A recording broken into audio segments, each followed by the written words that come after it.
Hey friends, Sleepy here, and welcome to another episode of the weekly playlist. It's Friday, so it's time for me to share with you guys the games I have been playing during this week. Let you guys know my thoughts and opinions on them. Of course, I'd like to hear your guys' thoughts and opinions on the games I have played.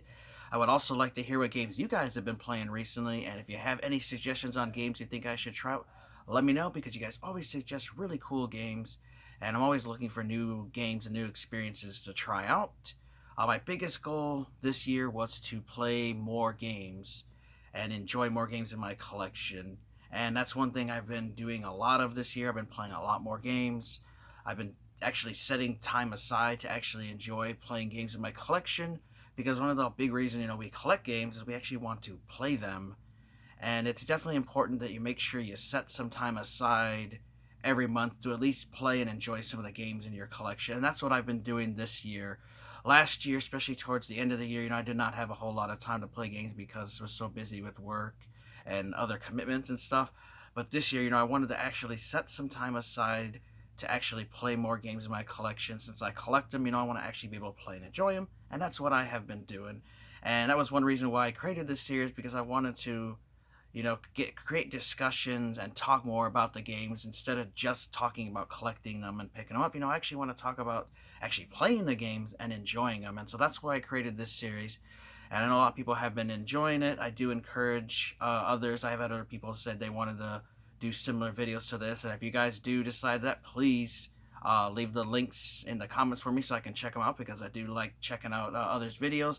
And I love hearing other people's opinions and stuff on the games they're playing. It's always fun discussing and talking about games and chatting.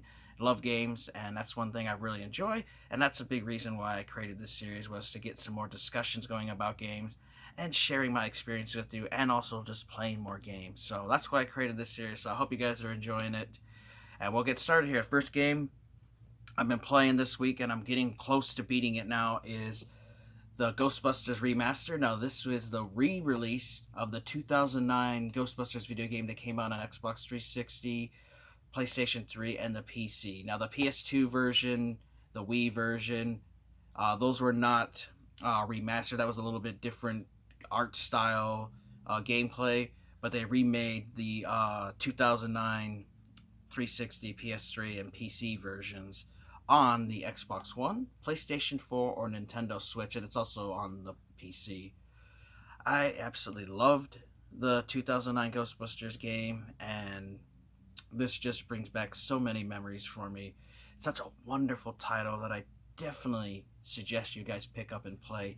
If you've never got a chance to play the 2009 one, it's a perfect time to relive that game by picking up the remaster. Now, if you want to get the physical copy, these are exclusive to GameStop only. No one else retailers sell it. I mean, you may find some used copies down the road at other stores, GameStop and mom and pop retro stores, but GameStop is the only retailer that will sell these brand new. So if you want to get a copy, you'll have to go to GameStop. Of course, you can always get a digital copy, but I like to collect physical stuff. You guys can see. So I don't like digital games unless they're free as part of like the Xbox Live Gold or giveaways or something. Otherwise, I'm not too big on digital games, but that's another way you can get it. And one thing I really liked about this is this was basically the third movie for Ghostbusters that we never got. You play as a new recruit, and you work alongside the original four Ghostbusters, which all four actors reprise the role and voice act the characters. So you have Ernie Hudson as Winston, you have Bill Murray as Venkman, you have Harold Ramis as Egon, and you have Dan Aykroyd as Ray Stantz, and you get to play as the new recruit that goes along with them on their adventures as the fifth new Ghostbusters rookie that they're training. And the story was written by Harold Ramis and Dan Aykroyd because they wrote the story for the first Ghostbusters. And this ties the first two movies and continues the story into this game, which is done really well. Very enjoyable story. I absolutely love it. And it's one you can play through multiple times and enjoy because it's basically, like an interactive Ghostbusters 3 movie because we just never got a third Ghostbusters movie. Now, there is another new one coming out supposedly next year, but it's basically them passing the torch on, so it's just not going to be the same thing that we want. We wanted Ghostbusters 3 and it just never happened. This is the Ghostbusters 3 here, the Ghostbusters video game from 2009, the remastered one here. It's great. The graphics look amazing. I don't have a 4K TV. I don't have the Xbox One X, but even just on my regular Xbox One, it looks amazing on my TV in 1080p. So I can only imagine how beautiful this game looks like with an Xbox One X and in the 4K and the HDR and everything. Visuals are done really well. Gameplay wise, game controls fairly well. Your mission to go through New York City capturing ghosts. So you have your proton pack. Initially, you go around, can catch ghosts with the trap and everything, and the AI Ghostbusters, will assist you in that. But as you play through the game and progress, you can upgrade your character, and there's new abilities for the proton pack and new beams and stuff that Egon and Ray have been developing as you play the game. You get new abilities, so you have stuff that was not in the previous movies. They only had the plain proton pack, but this one you have new powers where you can stun enemies. They have different like a bosine dart is an example that shoots like a big blast. There's all kinds of different little power-ups you can get through the game, and it upgrades your Ghostbuster and makes you much stronger and makes it easier for you to capture ghosts. Because you get through the game, this game does get really difficult. That's another thing I have to warn you about, though, that there are some difficult spots in this game, and there are some frustrating checkpoints that they actually did not correct in this remaster that was in the original version. They kept those intact, where you will play through a certain area, and if you get knocked down, you have to go all the way back to that checkpoint that was like a while ago, and it can be frustrating at times because there's points where there's only you and one other Ghostbuster, and this has a basically like a down but not out mode, similar to like Gears of War, where you got knocked down and you have someone to revive you. Well, there's the same thing here with you and the Ghostbusters. You guys get knocked down for being hit by too many ghosts. You go down and your partners have to revive you. But if everybody goes down, you fail and you have to start the whole checkpoint over. And there are some very frustrating parts in this game. You have 3 different difficulty levels. You have the it's like regular, experience, and then professional, which is the hardest. Now, I beat the professional difficulty on the 360 version, and that was very difficult. Right now I'm just playing in the medium difficulty, which is the experience. Oh, I'm still enjoying the game. There are some difficult spots, like I said, but overall it's a really fun game. There are some flaws from the game because we're talking about a 2009 game. This is not a 2019 game, and there have been some reviews. People were bitching and moaning about it, basically comparing to like a new game tonight. You gotta remember, this is a 10-year-old game, so you gotta compare it to 10 years ago, not now, as far as how the gameplay goes and how some of the mechanics are in it. But overall, very enjoyable game. I do have to let you know, though, that if you played the original one and you remember there was a multiplayer mode, that has been taken out of the game. This is a completely single-player game. Now, the developers have said that they were working on a new multiplayer mode that they were going to release in a patch in the future. We'll see if that ever happens, because I did enjoy playing this in multiplayer, because you got to run around with 3 other Ghostbusters, and you would compete in different modes with trying to capture the most ghosts or get the most points or survive together, basically like through a horde mode of ghosts and waves and stuff, and really fun.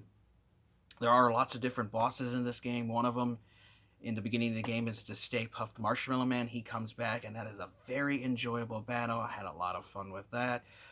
You also have Vigo, the Carpathian, in his painting that's in the Ghostbusters firehouse, which is cool. You can interact with him, and he'll talk to you and taunt you and stuff. And it's still voiced. I can't think of the guy's name now that voiced it, but he does the voice again for Vigo, which is really cool.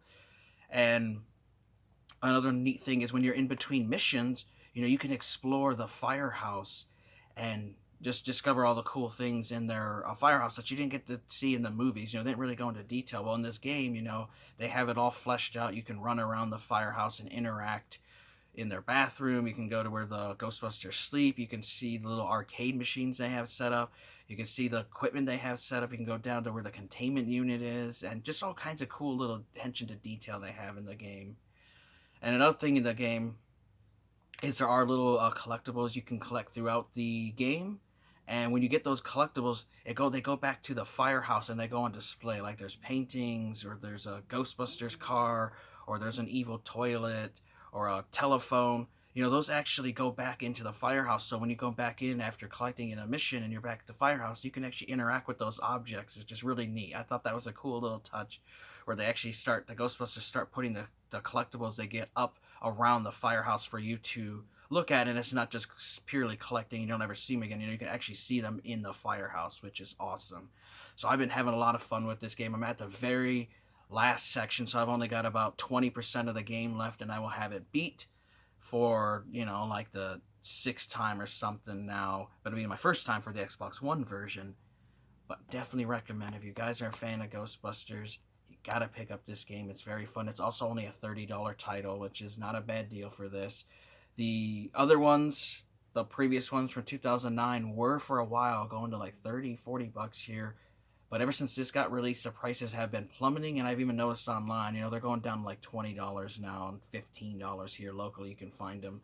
So it's just a great time. If you don't want to, play the new ones, or you don't have the newer consoles, I recommend pick up the 2009 version and play it. You will really enjoy it, especially if you're a fan of Ghostbusters. So I've been having an absolute blast with this, and I'm hoping to have this beat soon. Loving it though. Great game. Next up, I've been playing a lot of PlayStation 2 still, and one game here that I just wanted to play and I want to get back to finishing it and beating it is Champions Return to Arms, which this is the sequel to Champions of Norath, which is a top-down action RPG that's like, the Baldur's Gate game. You have your top-down isometric view, but you can zoom down in closer to your character if you want. This also has up to 4 players. Now, I just play single player. And it's a fantastic game with a great story, and it continues right after the original Champions of Norath game, which is great. One of the big things I like about it is you can actually import your character from the first game into this one and continue. So if you made it to level 20 in the first game, once you import your character here, you'll be level 20. And I do enjoy that the enemies basically scale with you at the beginning of the game, so they are not just a completely super powerhouse in the game with your level 20 character. Like, you're not just going to decimate everybody. They do scale with you, which is great. They also added new characters, which I wanted to talk to you guys about those, which I have the little manual here because I'm not going to remember all the names now, since I started this game a while ago, or way like last year I was playing it. But some of the different characters you can choose from. Let's get to that spot. Alright, where are they? So you have, and these first two are new characters. You have the Ishkar Shaman, which are basically lizard guys, and they're good at melee and spell casting, which is like a hybrid of the two, which is pretty cool. You have Varshir Berserkers, which are giant cat dudes, which I thought those are really neat because you can make tigers, white tiger, you can make a cheetah-looking one, you can make a lion type of one. They have different kind of cats. So if you guys ever played like the Elder Scrolls game, they have a beast race of cats, the Khajiits, and then they had, the lizards, the Argonians, which I always like lizard guys. So I do want to play this game a second time, and I'll, probably create one of the lizard guys. They also have the Barbarian Warriors. You also have the Wood Elf Ranger. You have a High Elf Cleric. You have the Erudite Wizard, which is my guy, which is a wizard. I'm a huge fan of wizard characters. I like magic and mana, mages. Those are my favorite characters to play as. And that's who my character was in the first game, and so I brought him into the second game, which is great. And then the last one they also have is Dark Elf Shadow Knights, which your special ability focus on weakening multiple opponents. Use these to weed out enemy ranks, finish off the job, melee and stuff. A group of enemies are especially susceptible to this tactic. So you have your 7 different characters to choose from and 7 different classes, which is awesome. So I absolutely like, the character roster that you can choose from. You can also name them whatever you want, and then you get to customize their appearance a little bit, and you can also name them whatever you want to name them. Like, my character is named Sleepy. I usually name all my characters after myself. If I'm playing a male character, if there's a game where I'm playing as a female character or something, I'll name it after my mom's cat that likes me, Kira, and I just call it Kira. But it's a really enjoyable game. I absolutely love it. It's really fun. It's a really long game. You could easily get 100 hours of this game if you were to do everything, all the story modes, and level up and grind and go through it, and then just enjoy everything that is in the game. You also, which is really cool, is there's 2 different ways to play this. You can play as the good side and play through the good campaign, or you can be evil and play through the evil campaign. Because in the original game, you only had one. You were the good guy, and you had to defeat the evil, and that was it. This game actually changed it up and lets you play through the evil side. Now I'm currently running through as the good side, but I would like to create another character, maybe that shaman character, and go back and play this through as the evil side, because that'd be really fun. Another fun thing about this game is, there's a lot of loot, so the enemies you fight will drop various weapons, they'll drop armor, they'll drop potions, your health potions, your mana potions, which are very much needed. Like, those are necessities in this game, because this game is very difficult compared to the first one. This one's a lot more difficult and a lot harder, especially if you play as like a wizard character like me. You're not all about the brute strength stuff. You got to do range stuff, and if a wizard runs out of mana, he's screwed. Like, you have to have mana, so you got to make sure you have plenty of mana potions, because without it, can't cast your spells and you can get your ass kicked. So you have to be careful with that. But it's a really fun game. There's a huge variety of stages too. They have lava stage where fire and stuff is around, and then the enemies, fit into that realm. Like, you'll have like fire demon dudes, fire golems, fire mages shooting blasts at you. Then they also have a winter setting where you're in the snow, so you have creatures that are snow, and different status effects will affect enemies. So like, if you fire a fireball at a fire enemy, they're used to fire, you're not going to damage them, so you got to do something like a frost attack. Well, you're in the frost world and you throw a frost attack, they're immune to that, so it'll bounce off them, so you got to use fire at them. So that's really cool. You have to come up with different tactics for different enemies in this game, and it's one that I've really enjoyed. You got your typical dungeon crawling with your undead skeletons and stuff. You have the forest type levels, desert type, islands and water levels, and it's just a nice huge variety, and the story is done really well. So if you like these top-down action RPGs, I highly recommend checking out Champions Return to Arms, Champions of Norath, Baldur's Gate, Dark Alliance 1 and 2, Dungeons & Dragons Heroes. Those are 5 fantastic games set in the Dungeons & Dragons universe, and it's a really fun story and really good. But I do recommend, if you haven't played the first one, play through the first game first, beat that one, then import your character and start Champions Return to Arms. But this is a fantastic game. I'm having a blast with it, and I'm about a little over halfway done with this game so far. So this is one I'm going to be putting some time into this year, and hopefully I can beat it by the end of the year. If not, it's okay. I can keep continuing my journey on it next year. But absolutely loving this game, and this is a wonderful title for the PlayStation 2. I recommend you guys get. And the last title we'll talk here, which is one I've been playing now for several weeks, and that is Tokyo Extreme Racer Zero, which this is a wonderful arcade racer. You race through the streets of Tokyo as you battle over 400 opponents of guts, to be the best in the Japanese streets, on the highways, and show your dominance. Really cool game. You start off and you only have like $15,000, and you have to pick a car, which you have 3 classes: Class A, Class B, and Class C. Class A are your best cars, Class B are in the middle, and Class C are the worst cars. Let me just recommend right away, just buy a Class A car and stick with that. I tried playing this with a Class B car, and it was just very difficult. I put myself at a disadvantage, and this game is already as difficult as it is. So just start with a Class A car like I have done, and the game will be a lot easier for you. And this game does have several different sections to it. In the beginning, you only have one little section of the highways that you can run around. You can go, either go around it northbound or southbound. You have 2 different ways, and you run around the streets of Tokyo, and you will find various racers in the game. And what you do is, when you'll see them, they'll have an R above their head, which basically stands for racer, because there are traffic in the game. So you'll have taxis running around, big trucks, cars, other NPCs that are not raceable, but they just are driving around to give it more authentic. Like, there's actually traffic at nighttime riding around. There's not heavy traffic because it's at night, but there is traffic for you to avoid and race around. And when you find a enemy racer, you'll race right behind them and flash your headlights, and that will initiate the race. And then you both have a SP bar, and the whole point is to deplete your opponent's bar by being ahead of them. So the further ahead you are, the faster the opponent's SP bar will deplete. Same thing goes for you. If the enemy's ahead of you, your SP bar is going to deplete, and when it's completely depleted, the race is over, and the person who was in first ahead is the winner, and then you earn money, and you can get bonuses by the faster you are and the further along you were, and you get better money, and you use that money to upgrade your car because you have to constantly upgrade your car to compete with the various dudes driving around and the ladies and stuff, the racers driving around in the world because they have better cars, and you have to keep upgrading your car.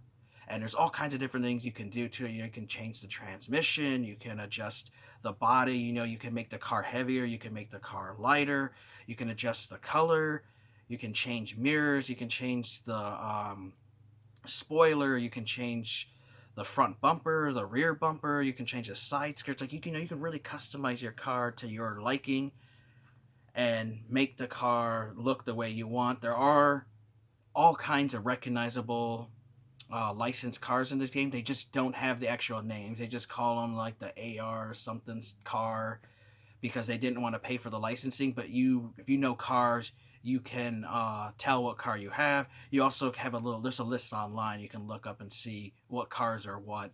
But really fun game. I'm having an absolute blast. I have 100 guys beat now, so I've got 25% of the game completed of the 400 guys that are riding around in this game. And one really cool thing I like about this is that the enemies actually have little gangs formed. Like one of the first ones you'll run into is called the Little Gang, and there's like I think 6 guys in that gang, and they all race around, and you have to defeat every member of that gang, and then their leader will challenge you, and if you beat him, you defeat that gang. And when you defeat certain gangs, you'll unlock parts for your cars, which is really cool because that's what helps you out. You can get better suspension, you can get better tires, or you might earn a new transmission upgrade so you can make your transmission better so you can compete better, which is really cool. There's also really tough enemies in this game called the Wanderers and other random guys that don't really like affiliated with anybody. They're just kind of on their own wandering around. And when you beat those guys, you can earn like $5, $6, $7,000, and they can also net you some parts for your car, and they're really cool. And then some of the most difficult guys are these guys called the 13 Devils. So there's 13 of those guys. Defeating those guys will actually unlock more tracks and parts in the game. You have to beat, I think, there's like 2 of them, maybe 3 of them in the beginning of the game, and then you'll unlock the second section of highway, and then you beat a few more of those guys. You'll unlock more sections, and now those guys will only challenge you if you beat enough of the regular gangs and the leaders on the areas that you're in, because there are different little sections of the highways, and different gangs and stuff roam in those areas. So you won't always find that. You won't find the little gang over in the other area, like you will. Like the Wanderers and stuff might move around. They're pretty specific to the areas of the highway sections they stick to. So those gangs will stick to that section. You go to another section, the gangs stick to that. But it's really, really, really, really fun game. It's an arcade racer. Now, I mean, you're not getting like Forza quality, customization or anything because it's an arcade racer. But it's really fun. You don't have to worry about any damage to your car. Your cars don't get damaged. You can bounce off walls and everything, and you're completely fine because it's an arcade racer. But if you do hit the walls and stuff, you will lose speed. Now you can control this game with either the D-pad or the analog stick. Let me recommend use the analog stick. You get much better control of your car, especially through turns and stuff. It takes a little while. I would recommend just running around the highways when you first get the game and just practice controlling, driving, drifting around corners and stuff, because that will determine whether you win the game or whether you lose, because the AI is really good. They don't make a whole lot of mistakes. Sometimes they do, and you have to learn how to use the traffic to your advantage, cut off enemies, block them by physically using your car to block them so they can't pass you, because they have really powerful cars and it can be really difficult. And this is a grindy game. It's basically a RPG racing game is the best way I can talk about it.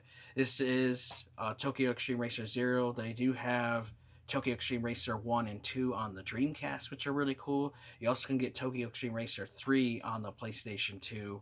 And then after that, they got into the Tokyo Extreme Racer drifting games, which is more about drifting and points and beating your opponent. than just strictly racing, which this one is. But I absolutely love this game. It's one of my favorite racing games on the PlayStation 2, and I highly recommend you guys check out Tokyo Extreme Racer Zero. Very fun game. I really like the cool characters. I like the names they give to you. Your character, as you race and the way you play the game, will change your name. Like you might be called Little Poor Man, and then later on might be called Little Rich Man. You might be called Crazy Maniac Guy. You know, they have all kinds of cool names for the for you and the various characters in the game. And another thing I want to mention too, as you beat certain enemies, you will actually unlock their car to buy. So there are different characters in the game you'll run into, and you'll unlock their car. And if you have enough money, you know, you can buy their car and start upgrading it, which is really cool. I'm currently still have my first car, which I have upgraded a lot. I have like $130,000 now saved up, and I'm not sure if I want to keep upgrading this car or if I want to get another car. Because there's one thing you have to do. You have to drive 1,862 miles on your car, and then you actually unlock the later upgrades for that vehicle. So one of the tricks you can do, which I learned online and I did this at night, is after you beat a race, the game will go into an autopilot mode and the car will just race around the track itself. So you open up the disc tray, take the disc out, and the highway will disappear, but the car will run around. Close the disc tray, turn off the TV, and just let that go all overnight. You know, sleep for 7, 8, 9 hours, come back in the morning, open up the tray, put the disc back in. You want to move the cursor around with the D-pad a bunch of times, then it'll get the game to load. Once you see the music starting again, you see the track back up, put it in, start the game again, and then you can go ahead and save, and you can see how many miles you did. I did that for a couple nights, and I got my first car to over 1,800 miles on it, and now I can upgrade it. So that was a nice little trick you can do if you don't want to just wait to driving and around. You know, you can do that trick where you leave the PlayStation 2 on for several hours and let the game drive around for you, and you can get those unlocks on those cars for you, because that's the only way to get like the level 6 and 7 transmissions and stuff is by having 1,862 miles. So that's another trick I wanted to tell you guys about. But I am loving the Tokyo Extreme Racer Zero games. I think you guys should try them out. We'll do a quick little recap here. I talked about Ghostbusters Remastered. You know, this is the remaster from the 2009 Ghostbusters game. This is basically the third Ghostbusters movie that we always wanted but never got. It's interactive. You play as a new recruit that works alongside the 4 Ghostbusters. All 4 actors reprise their roles in the game and voice them, which is great. And it was written by Harold Ramis and Dan Aykroyd, and it ties up the Ghostbusters series, you know, because it continues the story from the first and second movies, and it is fantastic. You guys should definitely try it out. We also talked about Champions Return to Arms, which is a fantastic top-down action RPG. You have 7 different races in the game. You also can import your character from the first game, and you get to unlock new armor sets, new weapons, new abilities, and new spells and stuff, and continue your adventure in a fantastic game. Lots of different variety of enemies and a variety of different effects and different levels you can go through. You know, fire, you got forests, you've got frozen worlds, islands, deserts, all kinds of stuff, and a nice variety. Very fun game. Definitely worth trying out. And then we also talked about Tokyo Extreme Racer Zero, a fantastic arcade racing game where you run around the highways of Tokyo battling the various gangs and becoming the best illegal Japanese street racer in the block, and that's what you do. So it's a very fun game. So let me know if you guys have played any of these 3 games. Let me know your thoughts and opinions on them. I absolutely love them. I'd like to hear what you guys think about them. If you guys have any recommendations on games you think I should try out, let me know. You guys always recommend fun games, and of course I'd like to hear what games you guys have been playing. And most importantly, you know, enjoy playing your games. I mean, that's why we collect them. You know, set aside a little time, play the games, and enjoy your collection. I want to thank you guys for watching. Take care. Have an amazing day, and Sleepy will see you guys next time.